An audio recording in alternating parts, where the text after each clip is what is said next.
Highway पर हवा के महारथी, ये नए हिंदुस्तान की ताकत है। देख लो दुनिया, ये हिंदुस्तान का पराक्रम है। आज देश के सबसे लंबे पूर्वांचल एक्सप्रेसवे पर दुनिया ने भारतीय लड़ाकू विमानों की गर्जना सुनी। भारतीय सेना के हवा के महारथियों ने दुनिया को अपना पराक्रम दिखाया। मौका था 341 किलोमीटर लंबे पूर्वांचल एक्सप्रेसवे के उद्घाटन का। पीएम मोदी और यूपी के सीएम योगी आदित्यनाथ की मौजूदगी में हजारों करोड़ की लागत से बनने वाले पूर्वांचल एक्सप्रेसवे का उद्घाटन किया गया। उद्घाटन के बाद सुल्तानपुर में बनी हवाई पट्टी पर एयर शो का आयोजन किया गया। इस एयर शो में राफेल, सुखोई, जगुआर और मिराज जैसे लड़ाकू विमान टच एंड गो ऑपरेशन कर रहे थे, यानी विमान उड़ते हुए आते हैं और जमीन छूते ही दोबारा उड़ जाते हैं। ये हवाई पट्टी 3.2 किलोमीटर लंबी है। इसे जंग जैसे हालात की तैयारी के तौर पर बनाया गया है। पूर्वांचल एक्सप्रेसवे पर जो हवाई पट्टी बनाई गई है, उसके बारे में दावा किया गया है कि उस पर किसी भी प्रकार का वाहन उतारा जा सकता है। लोकार्पण के बाद एयर शो के जरिए इसका प्रमाण भी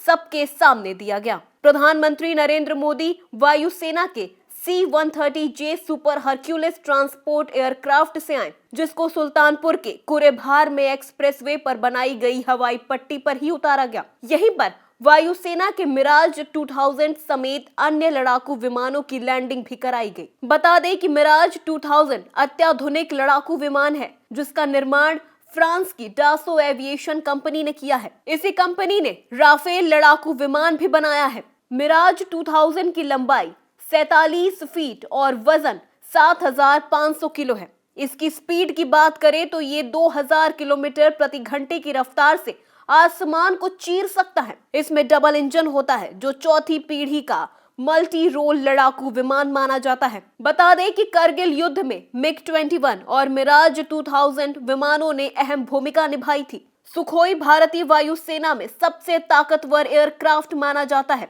भारतीय वायुसेना के पास 272 सक्रिय सुखोई है। इस एयरक्राफ्ट में 2 इंजन हैं और 2 चालकों के बैठने की जगह है। इनमें से कुछ एयरक्राफ्ट को सुपरसोनिक मिसाइल ब्रह्मोस को लॉन्च करने के लिए भी अपग्रेड किया गया है। सुखोई विमान 3000 किलोमीटर तक हमला कर सकता है, जबकि इसकी क्रूज रेंज 3200 किलोमीटर तक है और कॉम्बैट रेडियस 1500 किलोमीटर है। वजन में भारी होने के बावजूद ये लड़ाकू विमान अपनी तेज गति के लिए जाना जाता है। ये विमान आकाश में 2100 किलोमीटर प्रति घंटे की तेज रफ्तार से फर्राटा भर सकता है। जगुआर के डिजाइन की खासियत ये है कि इसमें हाई विंग लोडिंग डिजाइन की वजह से कम ऊंचाई पर एक स्थित उड़ान और जंगी हथियारों को ले जाने में सहूलियत होती है। विमान के कंधों पर स्थित पंखों से इसे शानदार ग्राउंड क्लियरेंस मिलता है और जमीन पर हमला करने की विमान की खासियत के मुताबिक ये है। ये अभी भी इस्तेमाल में लाया जाता है, लेकिन इसकी सेवाएं सीमित है। ये एक लड़ाकू विमान है।